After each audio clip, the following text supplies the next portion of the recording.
Au quotidien cette semaine sur LMTV avec les 24 heures camions du 28 au 29 septembre.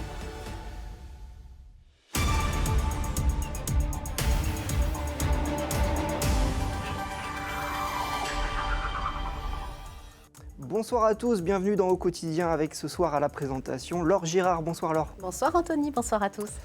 On parle politique avec notre invitée ce soir. Oui, c'est Isabelle Sévère. Elle est là en tant que porte-parole des élus écologistes au Conseil municipal du Mans. Nous évoquerons ensemble les sujets de cette rentrée. Et puis ce sont les radioamateurs qui nous donnent rendez-vous dans la suite. Christine Caro et Laurent Guérin, présidente et membre des émetteurs français, organisateurs du Salon des radioamateurs Amexpo. C'est samedi 28 septembre au Parc des Expositions du Mans. On vous explique tout dans Au quotidien la suite. Mais tout de suite, c'est l'actu.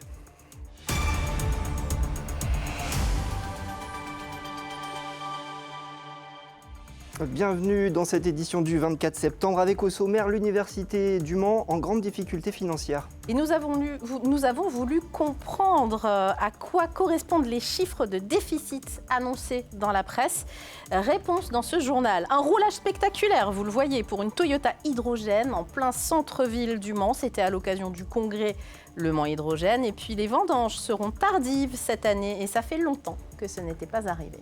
Mais avant toute chose, on vous en parlait, l'Université du Mans qui traverse une situation financière préoccupante. Le budget rectificatif qui sera présenté fin octobre fait état d'un déficit de 7 millions d'euros. Une situation qui inquiète autant les étudiants que le personnel universitaire. Le reportage d'Anthony Piton.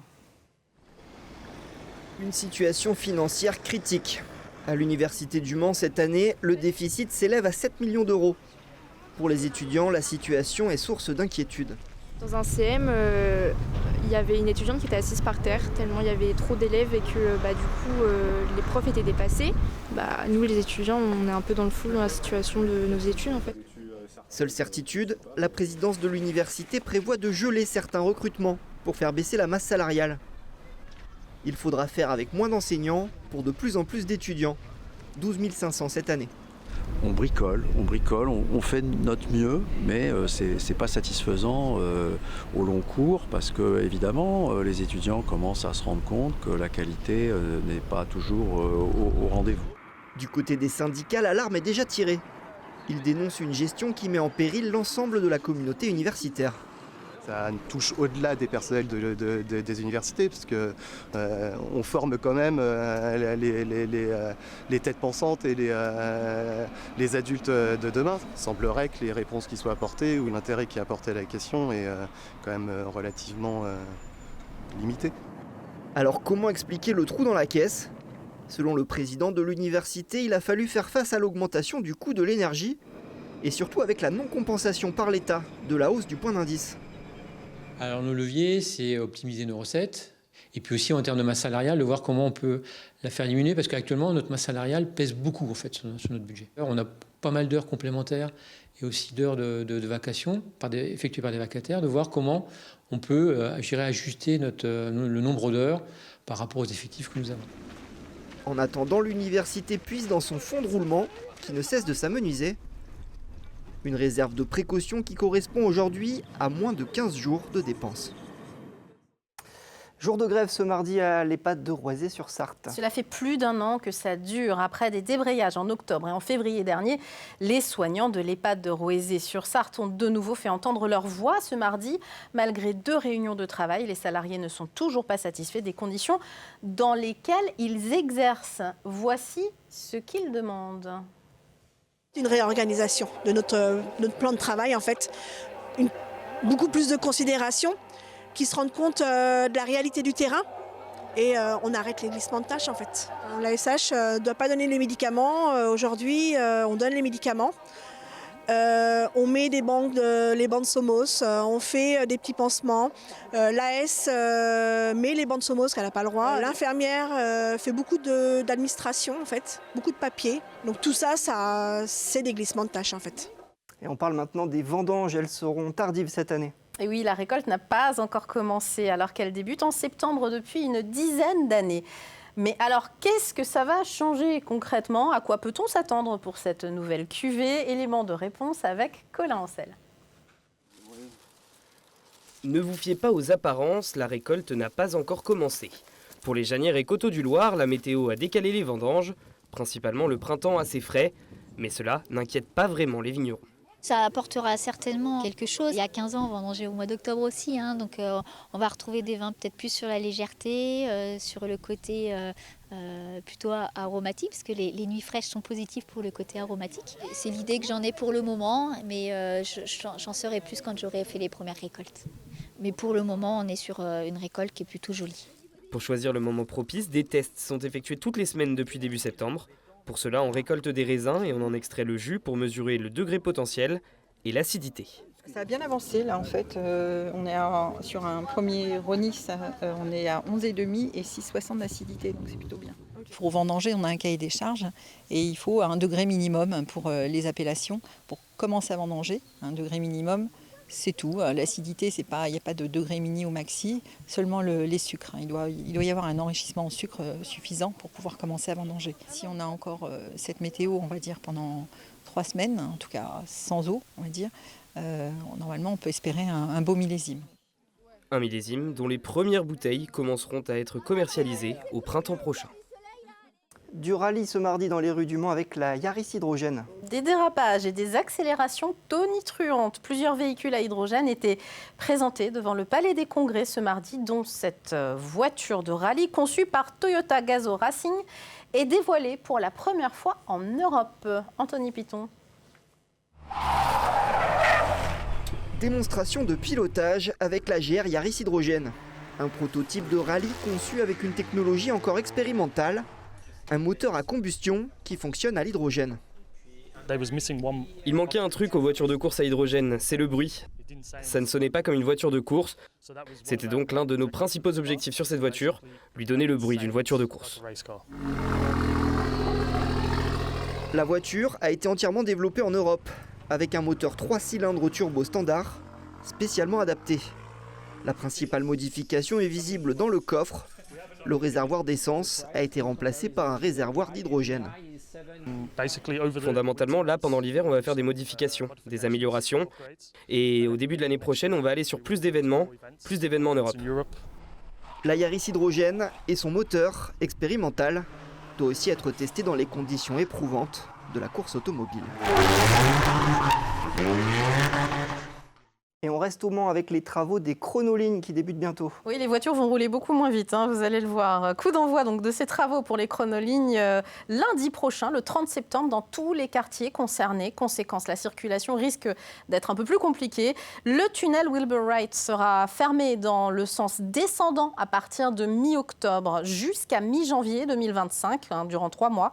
L'avenue Bollé, l'avenue Chanzy et l'avenue du Docteur Jean-Mac entreront dans une phase de préparation de chantier. Là aussi, ça pourrait être un point noir niveau trafic. Notez que ce lundi soir avait lieu une réunion publique au Quinconce. Vous le voyez, une dizaine d'opposants, membres du collectif des 200 arbres, se sont mobilisés contre l'abattage des érables de l'avenue Bollé.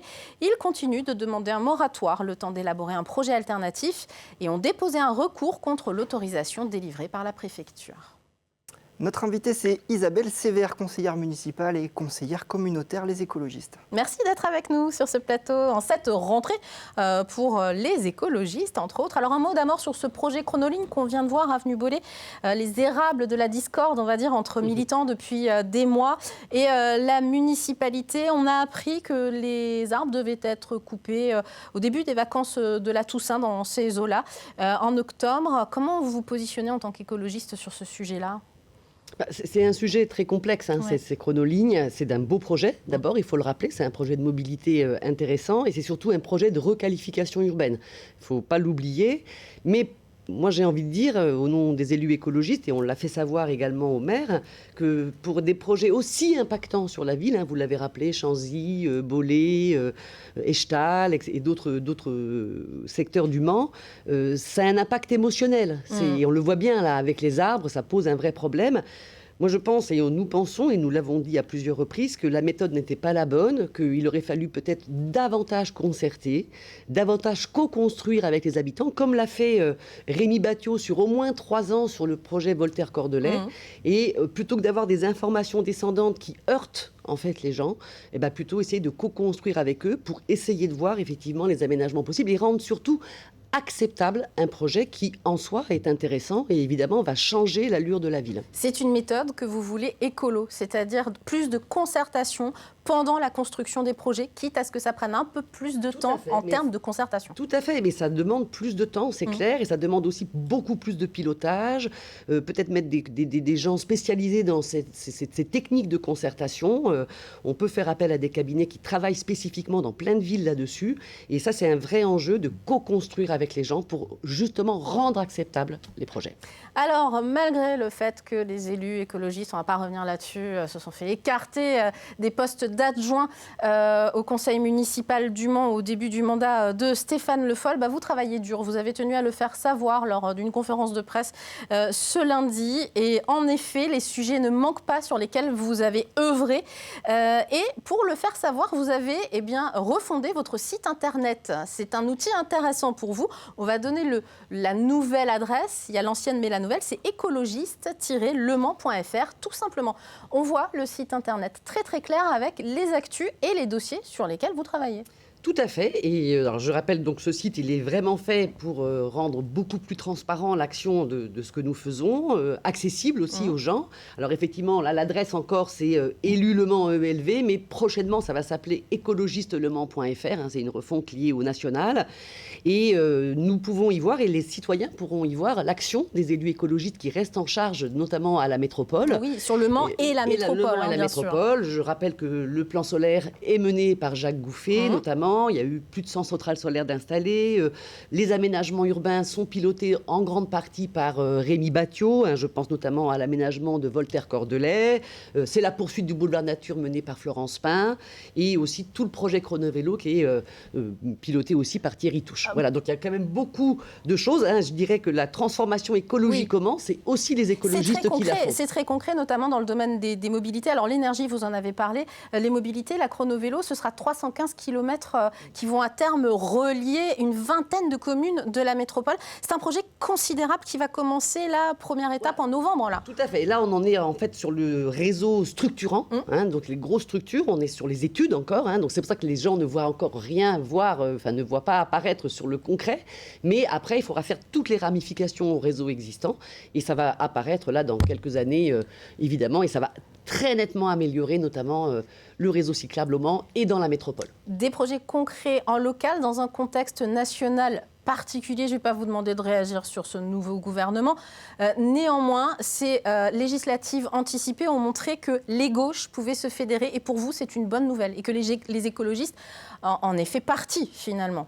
Écoutez, si, je vais quand même dire un mot du contexte national et politique. Je rappelle qu'aujourd'hui, la gauche est aujourd'hui la coalition qui est arrivée en tête à l'issue des législatives, ce qui est quand même plutôt positif. Et je voudrais rappeler aussi le rôle moteur qu'a joué Marine Tondelier, la secrétaire nationale des écologistes, dans cette mise en place de ce front républicain et dans ce nouveau front populaire.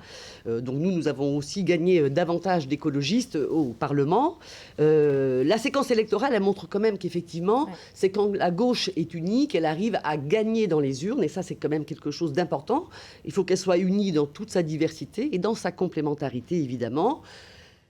Malheureusement, vous avez vu que ce qui ressort de tout ça, alors qu'il y a eu une mobilisation incroyable des électeurs, c'est qu'on a un président qui a préféré nommer un ministre Les Républicains, issu plutôt de la droite conservatrice.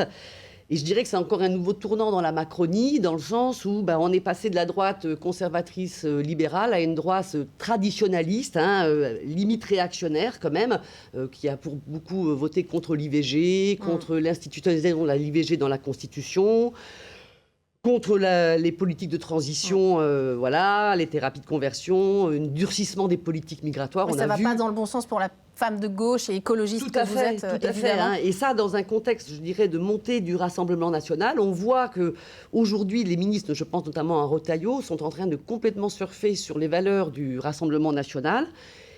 Et je voudrais rajouter, puisqu'on est au Mans, qu'il va falloir s'unir, parce que le Rassemblement national monte également au Mans. Vous pensez, dans 18 mois, on a des élections municipales? Il faudra réfléchir, il faut qu'on ait une gauche unie. Nous, on a déjà fait une tentative d'union de la gauche au départemental. Certes, ça nous a coûté cher, puisque nous avons été éjectés du conseil municipal de ce fait, mais je ne vois pas trop comment on pourra éviter une union de la gauche avec un leadership partagé et non pas un leadership où quelqu'un s'aligne sur un autre. Voilà. Je voudrais juste rappeler aussi, excusez-moi, qu'on parle du contexte politique. Moi, je voudrais aussi rappeler le contexte climatique. On a vu la tempête Boris qui a ravagé toute l'Europe de l'Est de manière dramatique, sans oublier les inondations qui ont eu lieu tout l'hiver dans le Nord-Pas-de-Calais. On voit encore aujourd'hui les feux qui dévastent le Portugal, le Canada, le Brésil.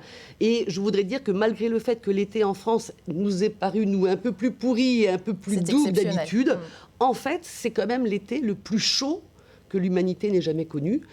Sachant que l'année dernière, c'était déjà l'été le plus chaud. Tous les ans, on bat des records.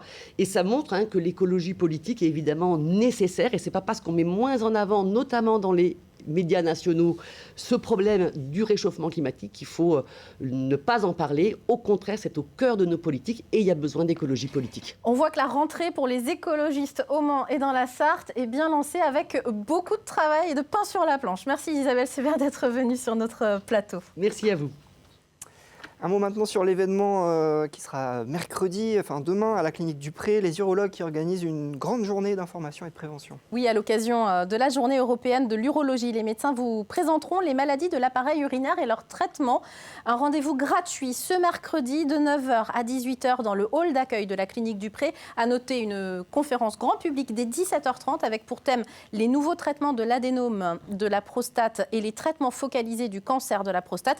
Sachez que ça n'est pas anecdotique parce que l'adénome de la prostate touche un homme sur deux après 50 ans, mais que des solutions simples de prise en charge existent. Alors, profitez de cette journée pour vous renseigner. Merci Laure, on reste ensemble pour Au Quotidien. La suite, ça sera dans un instant, juste après la météo. À tout de suite.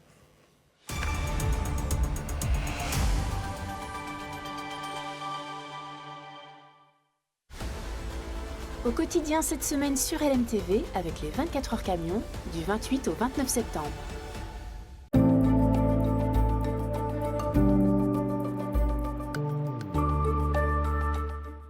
Bonsoir messieurs, dames, ravi de vous retrouver pour ce nouveau bulletin météo. J'espère que vous avez passé une bonne journée en notre compagnie. Alors pour votre soirée, vous le voyez, des conditions météo plutôt calmes avec un ciel globalement bien dégagé. Parfois un petit voile nuageux, mais vraiment rien de bien méchant. Côté température, celle-ci évolue entre 17 et 19 degrés. 17 degrés pour Laval, Vendôme ou encore du côté de Blois. Comptez 18 degrés à Mamers, La Ferté-Bernard ou encore pour Saint-Calais. 18 degrés également du côté de la Guirche ou encore à Pont-Valin. 19 degrés au Mans. Pour la journée de mercredi, vous le voyez, des conditions météo plutôt mitigées avec de nombreux nuages, parfois même quelques gouttes de pluie. Attention également, on n'est pas à l'abri d'avoir quelques bancs de brume et de brouillard au petit matin. Grande prudence si vous devez prendre les routes. N'hésitez pas à réduire votre vitesse si vous voyez que la visibilité est plutôt restreinte. Pour la suite de votre journée, eh bien, un temps qui restera plutôt automnal avec toujours de nombreux nuages, quelques gouttes de pluie également ne seront pas à exclure sous forme d'averses. Les températures, elles, devraient évoluer entre 18 et 20 degrés au milieu de l'après-midi avec 18 degrés à Mamers, 19 pour Alençon, 20 degrés pour Laval ou encore pour La Flèche. Pour la journée de jeudi, un ciel variable avec une alternance d'éclaircies, de passages nuageux, encore un petit risque d'averses. Température entre 18 et 20 voire 21 degrés au meilleur de l'après-midi. Et pour la journée de vendredi, malheureusement, une perturbation un petit peu plus marquée va amener encore de nombreux nuages, quelques précipitations et une baisse des températures entre 16 et 17 degrés. Passez, messieurs, dames, une très bonne soirée.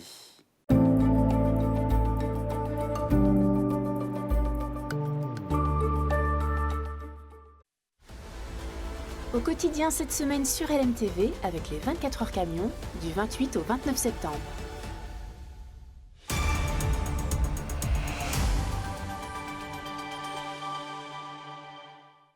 Bienvenue bienvenue à vous si vous nous rejoignez pour Au Quotidien. La suite, dans un instant, on sera avec les radioamateurs qui font leur salon ce samedi au Parc des Expositions du Mans.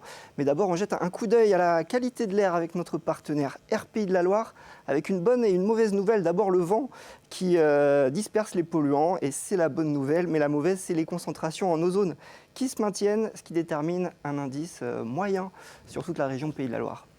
Merci Anthony. Vous l'avez dit, on est avec deux invités radio-amateurs, Christine Carreau et Laurent Guérin, respectivement présidente et membre du réseau des émetteurs français. Merci d'être avec nous. Et vous co-organisez le salon Amexpo. C'est samedi 28 septembre au Parc des Expositions. 6e édition déjà. Qu'est-ce qu'on vient faire dans ce salon, Christine ? Eh bien, on vient d'abord rencontrer les amis en premier. Et puis faire des achats, chiner au niveau de la brocante et faire des achats neufs auprès des exposants professionnels. Et rencontrer les autres associations de France. Oui, parce qu'il y a beaucoup d'associations. Il y a pas mal d'associations, oui, de radio-clubs. Hein. On a 2 gros radio-clubs qui seront présents cette année. C'est KOP qui est à Provins. Et puis F6 KJS qui est à Montceau-les-Mines. Ah, donc il faut on quand même peut commencer par expliquer les radioamateurs. C'est quoi déjà un radioamateur, Laurent Guérin ? Oui, bonsoir. Christine nous a expliqué là, les indicatifs F6 KOP. Et voilà, donc chaque radioamateur possède un indicatif. Oui. Donc on a passé un examen pour obtenir cet indicatif radioamateur. Chaque radioamateur dans le monde possède un indicatif. Nous, en France, c'est F parce que c'est le préfixe France. Mais bon, là, vous prenez les Belges, c'est ON. On ne sait pas pourquoi. Les Corses, c'est TK. Voilà. Okay. Voilà. Donc, mais voilà, radioamateur. Donc, notre passion, c'est de communiquer avec tous les autres radioamateurs du monde sur beaucoup de bandes de fréquences et de chercher la meilleure antenne possible, le meilleur émetteur, et dans différents types de modes, numériques, analogiques. On envoie des images de télévision aussi. Ouais. On fait du satellite aussi. On a des communications. On voit tout ça sur les images d'un reportage réalisé par Anthony il y a 2 ans de ça. Voilà, ça c'est Jean-Luc qui fait un BJD, voilà, qui lui est un passionné du satellite QO100, voilà, qui cherche à faire le maximum de ce qu'on appelle locateur, de points GPS, si vous voulez. En fin de compte, c'est un jeu d'enfants, entre guillemets. C'est la magie des ondes pour parler avec des gens à l'autre bout de la planète. Je dirais c'est comme une passion, comme les adultes peuvent se passionner pour les trains miniatures ou des genres de choses. Nous, on est des passionnés d'électronique, de radio, de technique, de technologie. Et voilà. Donc, et puis, quand on échange entre nous, on essaie de se donner des astuces, des conseils, et on explore différents domaines. Et maintenant, voilà, actuellement, un tout petit peu dans notre club au niveau du Mans, c'est les modules LoRa. Donc voilà, vous pouvez taper sur le net les petits modules LoRa. Donc c'est des tout petits modules qui sortent quelques milliwatts, mais qui nous permettent de communiquer à 20, 30, 40 km. Quoi. Voilà. Vous êtes nombreux, hein, les radioamateurs en Sarthe. En Sarthe, on est une petite centaine. Est-ce que vous ferez des démonstrations samedi ? Est-ce qu'il y aura une antenne en fait pour transmettre dans ce salon ? Non, il n'y aura pas d'antenne parce que, à la limite, si vous voulez venir voir une démonstration, vous pouvez venir à notre radio-club, 7 rue Jules Ferry, tous les vendredis soirs, sauf vendredi là, parce qu'on va être sur le pont pour le salon. Ouais. Mais là c'est vraiment un salon de professionnels qui exposent, plus salon brocanteur, des gens qui vendent de l'ancien matériel. Et puis des échanges, des conférences aussi. On va avoir beaucoup de conférences techniques. Voilà. Alors, il y a beaucoup de conférences. La NFR, oui. Oui, alors justement, à partir de 9h30, donc on parle en général du monde des radioamateurs. Il y a des conférences que j'ai trouvées grand public en termes de titres. D'autres où je me suis dit qu'il fallait être un petit peu connaisseur déjà, non, pour participer. C'est un peu un mélange de tous les genres, en fait. On peut y aller quel que soit notre niveau de radioamateur, quoi.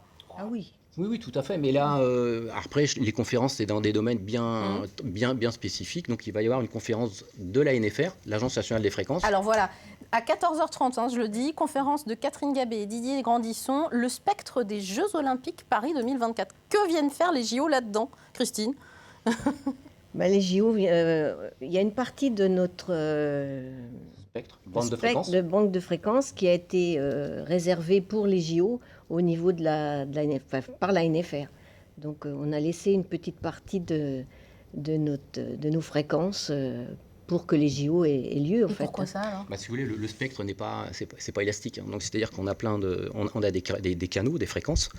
Et là, sachant qu'il y avait énormément de demandes de fréquences pour les JO. Donc les JO, c'est des talkie-walkie, c'est des micros HF, des micros HF, des caméras HF, tout ce qui est chronométrage. Et donc voilà, ils n'arrivaient pas à trouver assez de fréquences. Et donc ils nous ont demandé sur des fréquences en 2 mètres qu'on appelle entre 144 et 146 dans les 400 mégas. Si ils nous ont demandé, ils nous ont un petit peu imposé aussi, mais voilà, voilà, et à partir de là, on a réussi à trouver donc un compromis, et donc ils utilisaient une partie de nos fréquences. Donc à nous, radio amateurs, de ne pas, pendant cette période des JO, de trafiquer sur ces fréquences-là. Voilà. Vous avez dépanné finalement l'État en termes d'octroi de fréquences. C'est toujours l'État qui est propriétaire des fréquences, donc de toute façon. Nous, on n'est que les utilisateurs et on est mis à disposition, ils nous mettent à disposition sur certains canaux. Est-ce que c'est un truc de gros bricoleur quand même, la passion de radio amateur ? J'ai l'impression que vous bricolez beaucoup. Oui, on bricole beaucoup. C'est l'électronique, un petit peu de mécanique pour ceux qui veulent faire de l'antenne, de l'électricité. C'est du système D ? Système D, oui. Ouais. Puis le bon sens et la jugeote, voilà, tout simplement. Un radio amateur va toujours essayer de dépanner. Si un radio amateur a son lave-linge qui tombe en panne, c'est rare qu'il appelle un dépanneur. Généralement, il va prendre sa caisse à outils, il va l'ouvrir et puis il va essayer de chercher de savoir où est la panne et comment ça marche. Vous ne serez pas sur écoute lors du Amexpo, je vous rassure. Mais vous allez tout apprendre sur l'univers, mais passionnant des radios amateurs. Il y a un site internet si vous voulez avoir la programmation de la journée, toutes les conférences, les rencontres, etc. amexpo.r-e-f.org. Vous tapez Amexpo Le Mans, vous allez trouver de toute façon la référence. Merci d'être venu nous en parler. On vous souhaite un très très bon salon. Vous avez fait combien d'entrées l'année dernière ? Pas loin de 1500. C'est énorme pour une journée. Sur une journée, oui. Et ça vient de toute la France, bien sûr. Voilà. Toute la France, et on a des exposants étrangers. On a un Hollandais et un Allemand. L'entrée est gratuite pour les étudiants sur présentation de la carte étudiante, je signale. Oui. Et pour les femmes. Et pour les femmes, d'accord. Et donc sinon, ça coûte 10 €. 10 € l'entrée. Merci d'être venu. Le parking est gratuit. Très bien, merci d'être venu nous en parler. Bonsoir. Merci à vous. Merci. Qui on reçoit mercredi alors ? Mercredi, Anthony Archenot vient dans le journal. Il organise une Eki Run Bike, c'est-à-dire en bon français une journée de course à cheval, à vélo, à pied, au profit des handicaps invisibles. C'est le dimanche 29 septembre à Beaufay. On en parle avec lui. Et puis dans la suite, Richard Fournier, directeur du Plongeoir Cité du Cirque, nous dévoile leur programmation culturelle pour les semaines à venir. Mais tout de suite, c'est Bruno Palmet qu'on retrouve pour Plus belle ma Sarthe. Il nous amène du côté de Châles aujourd'hui. Voilà, c'est la fin de cette édition. Merci à vous de nous avoir suivis et à demain. Salut.